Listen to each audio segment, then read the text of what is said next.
A priest sits by the edge of a muddy irrigation canal in southern Mesopotamia, watching the water drag past. 4 living creatures emerge from the smoke. They have the general form of a human, but everything else is wrong. Everything is terrifying. They are flying directly toward the dust, the mud, and the slave camps of the exile. The departure of the kavod is not an abandonment. It is a relocation. God is dismantling his permanent address in Jerusalem because his people are in chains in Mesopotamia, and the chariot throne is going to sit in the dirt with them. The wheels and the wings prove that the temple was never meant to be a cage. But this is not the last time the ancient texts will show us this architecture. You might be standing in a season right now that feels exactly like the banks of the Chebar Canal. The plans you built your life around have collapsed. The landscape around you is completely unfamiliar, and the silence from heaven feels thick enough to choke on. You wake up in a life you did not choose, surrounded by the heavy stone monuments of other people's victories, feeling entirely cut off from the spaces where you used to encounter the sacred. Most of us subconsciously believe that God only lives in the structures we have built for him. We think his presence is permanently attached to the predictable routines, the unbroken family, the steady income, or the wooden pews of a familiar sanctuary. They each have 4 faces: a human in the front, a lion on the right, an ox on the left, and an eagle in the back. When those structures shatter, the immediate, terrifying assumption is that the divine presence has been left behind in the ruins. You assume God stayed in the season when things were good, trapped in the memory of the life you used to have. But Ezekiel's vision was preserved to dismantle a lie we all carry into our own moments of exile. The loss of your temple is not the loss of your God. It is the revelation of his mobility. If you are sitting in the dust of a broken expectation, convinced you have wandered off the map of grace, you need to stare at the wheels intersecting wheels. You need to look at the thousands of unblinking eyes covering the towering rims of the chariot. There is no emotional geography so remote, no personal failure so deep, and no modern Babylonian captivity so brutal that the throne of God cannot drive directly into the center of it. God makes a stunning promise to the exiles in Ezekiel chapter 11. He tells them that because they have been scattered among foreign countries, he himself will become a sanctuary for them in the places where they have gone. He does not demand that they gather their remaining strength to build him a new temple of cedar and gold in the mud. They have 4 wings. 2 wings stretch upward, touching the wings of the creature next to them, forming a perfect, terrifying square. He brings the fire, the lightning, and the deafening roar of the chayot right to the edge of their weeping. Look at the straight legs and the gleaming bronze hooves of the 4 living creatures. They are designed for the wilderness. They are built to step through the jagged, unstable terrain of human suffering without ever losing their footing or dropping their heavy cargo. The chariot is not a temporary adaptation to a crisis. It is the original pattern of a God who refuses to stay in boxes made by human hands. Before there was ever a permanent roof in Jerusalem, there was a tent moving through the desert. God's default posture toward human pain is relentless, uncompromising motion. He tracks you into the dark. But the journey of the 4 living creatures does not end in the dirt of the ancient world. 6 centuries later, the wheels finally stop spinning, and a door swings open in the sky. The Aegean Sea crashes against the black volcanic rock of Patmos. An old man sits in exile. The year is roughly 95 AD. The Roman Empire is crushing the churches of Asia Minor. The Emperor Domitian demands absolute worship as a living god. The believers are starving. 2 wings cover their bodies. Their legs are straight, ending in hooves that gleam like burnished bronze. The leaders are dying.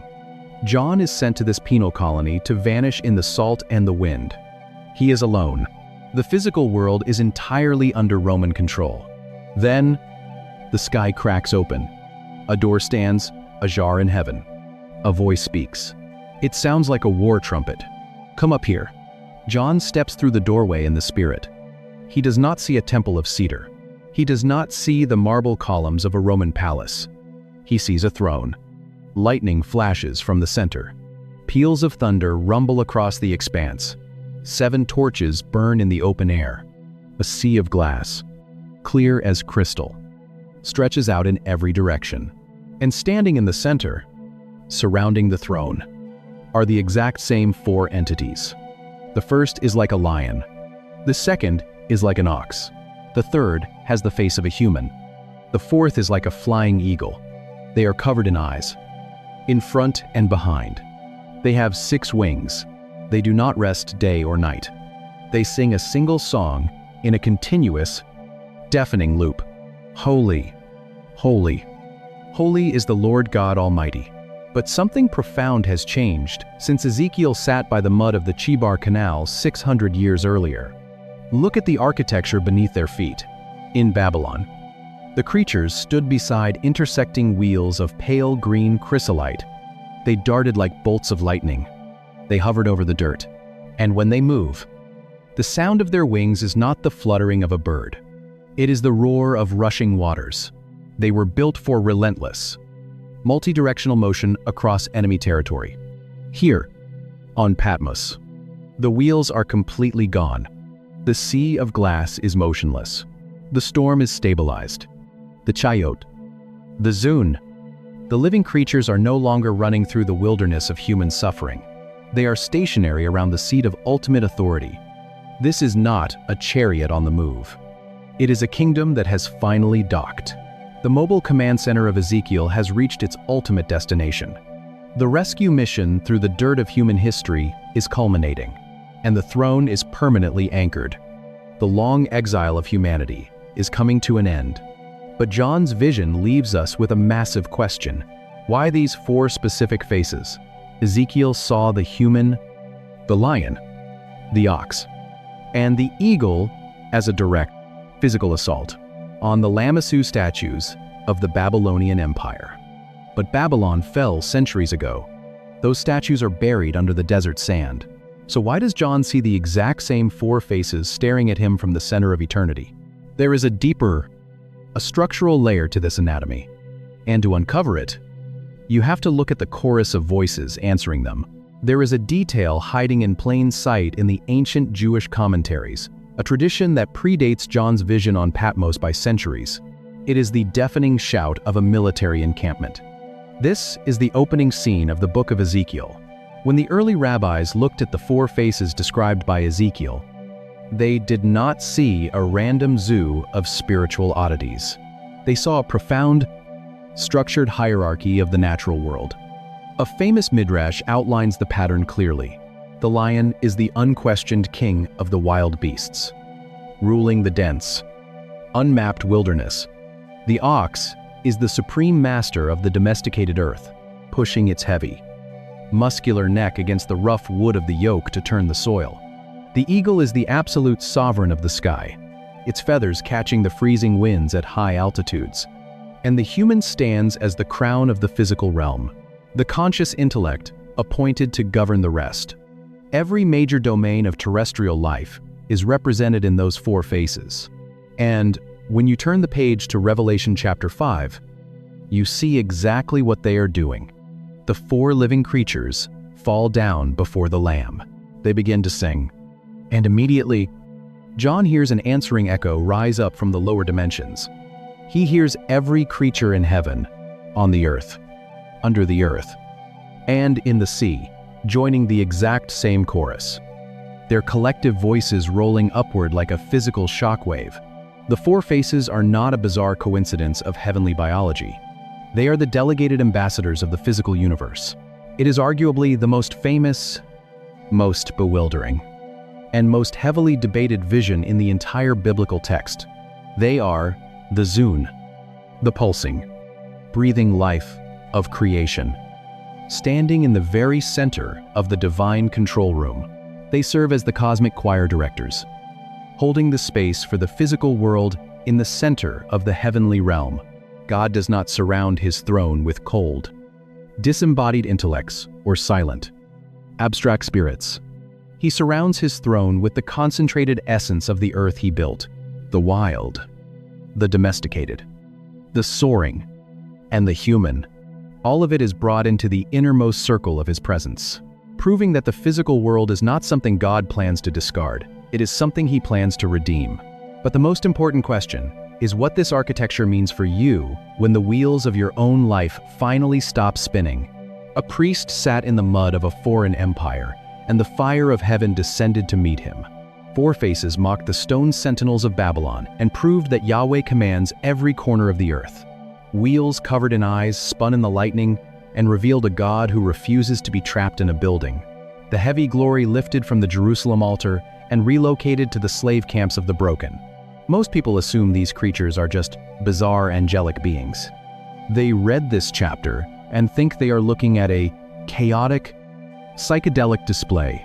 A chariot rolled through the jagged terrain of human suffering and became a sanctuary in the dirt. An old man stepped through an open door in the sky and saw the wheels finally stop on a sea of glass. The living breath of creation gathered around the ultimate throne, and the physical world was permanently anchored to its maker. One throne, one story.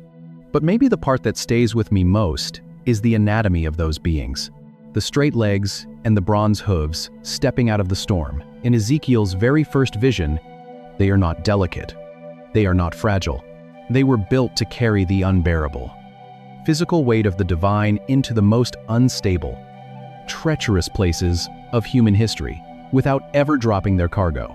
If you are in a season where the stone walls of your life have collapsed and you are staring out at a foreign, unrecognizable landscape, you do not need to build a new temple to get God's attention. The presence of God does not stay in the past. It does not wait in the pristine buildings of your former life. It is mobile. It tracks you into the dark, wheels flashing with fire, driving straight into the epicenter of your exile. And may the God, who has never once, of heavenly weirdness, meant to overwhelm a broken prophet, and it does overwhelm him. It is deeply disorienting. He's been intimidated by the monuments of your enemies. Roll his chariot into your wilderness and become a sanctuary for you, right where you sit. But if you look closer at the specific faces they wear, at the strange geometry of their wings, at the exact reason, the year is 593 BC. The air is thick, tasting of heat, dust, and stagnant riverweed. He is 30 years old. They show up again 600 years later before a man named John on the island of Patmos. You start to see something the standard reading completely misses. The four living creatures are not a random assortment of spiritual monsters. They are the living architecture of a God on the move. This vision is not a hallucination meant to confuse. It is a calculated, devastating response to an empire that thought it had won. To feel the true weight of what crashed into the mud of Babylon that day, you cannot start in the heavens. You have to start with the physical stone monuments staring down at Ezekiel every single day in the streets of his captivity. Walk through the Ishtar Gate of ancient Babylon, or stand before the ruined palaces of Nimrud and Nineveh, and you will find them waiting for you. Massive, 15-foot-tall stone sentinels carved from solid limestone. The Babylonians and Assyrians called them the Lamassu, or the Karabu, a word closely related to the Hebrew word cherub. They guarded the entrances to the throne rooms and the city gates, casting long, heavy shadows across the glazed blue brickwork of the empire. And their anatomy is entirely familiar. They have the body of a bull or a lion. They have the wings of a massive eagle. This is the exact year, the exact month. He was supposed to wash his body, put on the white linen garments. They have the head of a human king. These statues were not architectural decorations. They were psychological weapons. The ancient mind understood the world through categories of dominion. The ox was the supreme creature of domestic power and agriculture. The lion was the supreme creature of wild, untamed spaces. The eagle was the absolute master of the sky, and the human was the apex of intelligence and governance. By combining them into one massive creature, the Babylonian Empire was making a very specific, very physical claim. They were announcing that the total sum of earthly and heavenly power served their king. The Jewish exiles walked past these limestone beasts every day, the dust of the foreign city clinging to their skin, the scent of strange incense drifting from the towering ziggurats. Every time they looked up, the Lamassu stared down, immovable and permanent. This was the visual theology screaming at them from every street corner. Your God lost. Our God's won. Our King controls the corners of creation. And then, Ezekiel sits by the muddy waters of the Chebar Canal, and the storm rolls in. Look at the four faces on the creatures stepping out of the fire. The front is a human, the right is a lion, the left is an ox, the back is an eagle. It is the exact same four domains of power, and walk into the inner courts of the temple in Jerusalem to begin his life's work. But there is no temple here that the Babylonian Empire claimed to possess. But in Ezekiel's vision, they are not standing guard at the gates of Nebuchadnezzar's palace. They are subordinated, bowing beneath a crystal expanse, carrying a sapphire throne. This vision is not a random collection of terrifying animals. It is a theological hostile takeover. Yahweh is taking the supreme symbols of Babylonian invincibility, stripping them of their localized power, and turning them into the literal footstool for his own mobile command center. He is telling a shattered priest that the gods of the empire are nothing more than the engine block of his chariot. But the faces are only half the architecture, because the true terror of what Ezekiel sees in the mud that day is not simply what the creatures look like. It is how they move. Fire pulses between the four creatures. Lightning arcs out of the center. The beings dart back and forth with the violent speed of a thunderbolt. They do not turn their bodies. They do not look over their shoulders. They move straight ahead, instantly, in any of the four directions. The Babylonian Lamassu were carved from limestone. They weighed 30 tons. They were pinned to the earth, entirely dependent on human muscle and wooden rollers to drag them into place. If you wanted to experience the glory of the empire's gods, there is only the flat, baked earth of the Chebar Canal.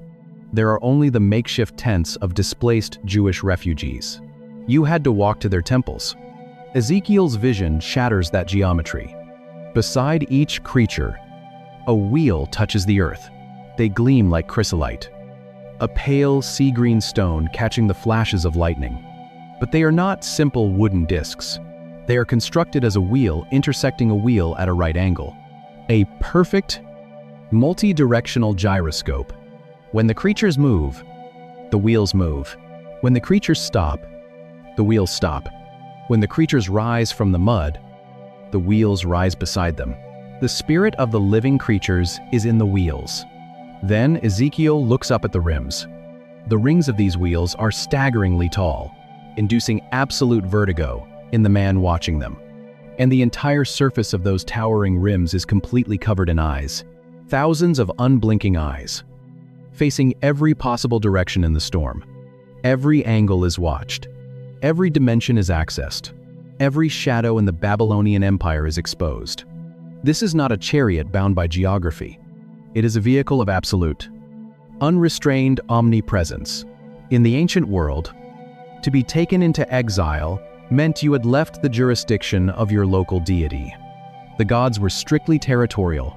If you lost your land, you lost your access to the divine. The Israelites weeping by the Chebar Canal believed they had been dragged off the map. There is only the crushing, suffocating reality of exile, under the most brutal empire the ancient world has ever seen, of Yahweh's reach. They believed the presence of God was securely locked inside the Holy of Holies in Jerusalem, nearly 1,000 miles to the west. The spinning, blazing, eye-covered wheels are the devastating answer to that fear. God is not trapped in a zip code. He is not confined to a building made of cedar and gold. His throne is completely mobile, radically free, and it has just driven directly into the heart of enemy territory to find one traumatized priest sitting in the dirt. The motion of the storm is terrifying. The anatomy of the beings is overwhelming, but the detail that changes everything is the specific name the biblical text gives to these entities. And to understand what they really are, you have to look at the original language. When you read through the first chapter of Ezekiel, you can almost hear the scratch of ink on the parchment. As the prophet struggles to find human vocabulary for what he is witnessing, he keeps relying on phrases like the likeness of or the appearance of. to bridge the gap between human language and heavenly reality. But when he first introduces the four beings stepping out of the fire, in Ezekiel chapter 1, verse 5, he gives them a very specific title. English Bibles translate this phrase simply as living creatures. Then, the sky in the north turns violent. A windstorm tears across the plains. An immense, unnatural cloud rolls forward, flashing with continuous lightning. The word in the original text is the Hebrew chayot.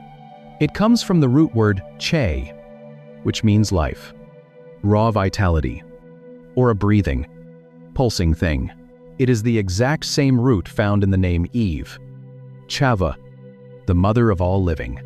6 centuries later, when the Apostle John sees these exact same four-faced entities surrounding the throne of God in Revelation chapter 4, he uses the precise Greek equivalent.